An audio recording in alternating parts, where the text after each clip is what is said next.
Après, ce serait quoi le boulot sur cette chaussure, sur cette paire de chaussures? Tester d'autres brushes artistiques, ça c'est une chose qui pourra être faite.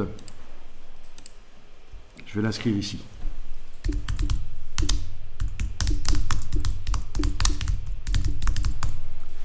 Tester d'autres brushes artistiques livrées par Illustrator. Idem, mais des brushes qui viennent du web.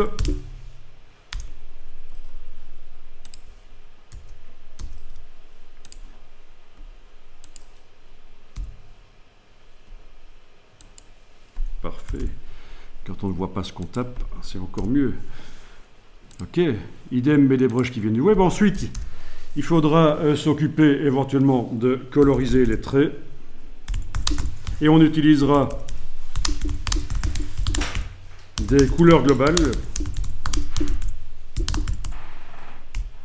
Ensuite, on va coloriser les fonds. Et pour ça, on ira rechercher éventuellement une ancienne version sans les brushes artistiques, mais on pourra aussi utiliser une version sans les brushes artistiques qu'on transforme ce dessin-ci. Vous allez voir pourquoi.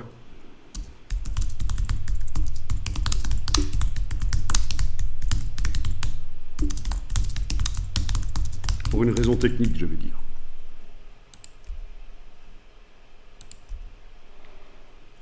Ok.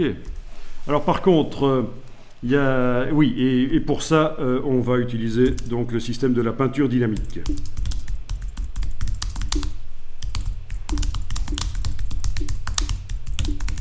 Qui est un système dans Illustrator quand on a affaire à des formes non fermées. Et on n'a que ça ici.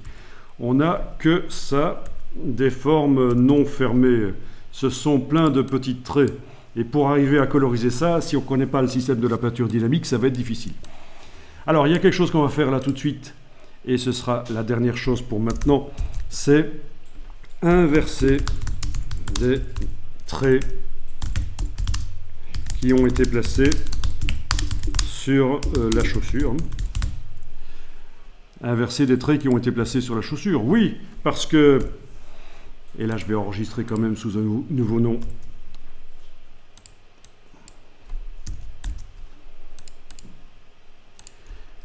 vous avez placé des traits, vous avez déterminé l'épaisseur, vous avez scindé, vous avez contrôlé un peu le résultat. Mais il y a autre chose qui n'a pas été fait, c'est l'orientation des traits. Peut-être que certains traits seraient mieux dans l'autre sens. Par exemple, voyons, celui-là. Donc la brush commence là et termine là. On est d'accord? C'est ça l'idée de la brush qu'on a utilisée, qui était fournie dans la palette ici. C'est que c'est comme un trait de fusain de charbon sur le papier. Donc on appuie sur le papier et puis on relâche le trait, on lève la main du papier et ça fait un trait moins appuyé à la fin. Et donc si je veux que le trait soit dans l'autre sens, comment faire? Dans le cas de forme fermée, il y a une fonction qui s'appelle, et on ne va pas y aller, vous n'y allez pas, je vous montre juste, c'est dans les options d'objet. Dans les options d'objet, c'est le sens de construction de la forme. Mais ça ne fonctionne que dans le cas de forme fermée. Je pense, je teste, on ne sait jamais. Ouais, non, ça ne marche pas. Oh, il est devenu grisé, il ne veut pas. Non. Alors la solution pour arriver à inverser certains traits, c'est quoi? Donc tu me parles de la palette contour où éventuellement on pourrait inverser le sens de construction du tracé. Mais c'est uniquement quand tu utilises les flèches ici, quand tu mets des flèches, c'est ça? Ah, c'est cette fonction-là en fait. Oui, je vois, permuter. Mais non, c'est pas ça. Ici, ça ne va pas marcher. Je ne pense pas. Il y a plus simple en fait. Et en plus, je ne suis même pas sûr qu'en mettant une flèche dessus, ça ça inverserait le tracé réellement. C'est juste la manière dont la flèche se met dessus. Alors voilà, je clique à côté de tout, rien n'est sélectionné. Je duplique la broche ici. Je l'amène sur l'icône qui est juste à gauche de la corbeille. Donc j'obtiens une copie ici. Quand on survole, on voit que c'est la copie. Et sur cette copie, je double-clique pour faire apparaître les options de la broche. Et dans les options de la broche, on va pouvoir inverser le sens. À la place de gauche vers droite, on va choisir droite vers gauche. OK.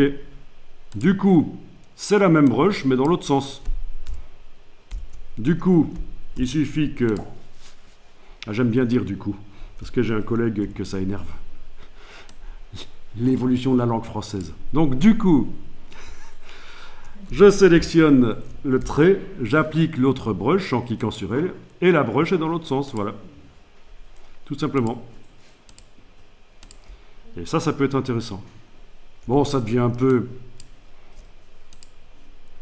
Ça devient peut-être un peu très pointilleux, mais bon.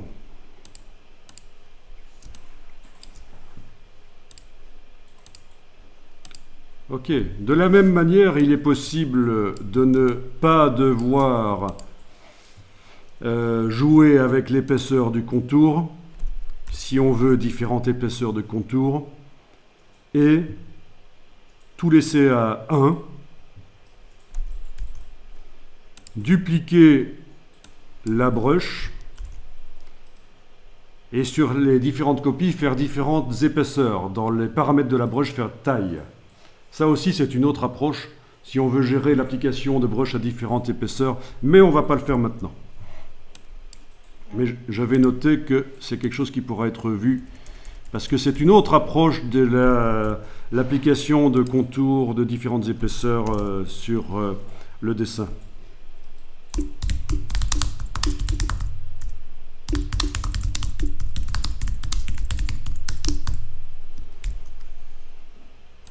Voilà. OK.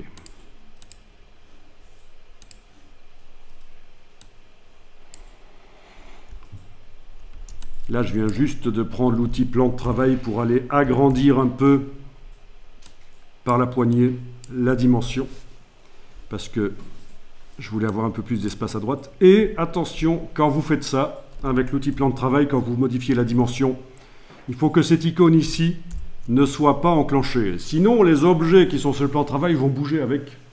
C'est très pratique dans certains cas, mais elle ne doit pas être cochée dans ce cas-ci. C'est juste bouger, agrandir le plan de travail sans que les objets qui sont sur le plan de travail, la chaussure, mon texte, tout ça bouge. Bien, je vais enregistrer sous un nouveau nom.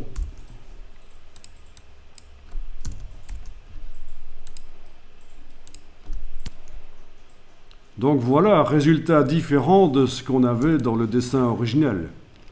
Et peut-être, est-ce que c'est plus intéressant ou pas? C'est en tout cas un peu plus naturel que dans le dessin original. C'est un peu plus sensible en fait, bien que ce soit fait de manière infographique. Si je vais rechercher la version originale, voilà, ça c'est un dessin qui peut être intéressant aussi. Ça fait un peu années 70, ce genre de dessin, je trouve. C'est le genre de choses qui fait très années 70.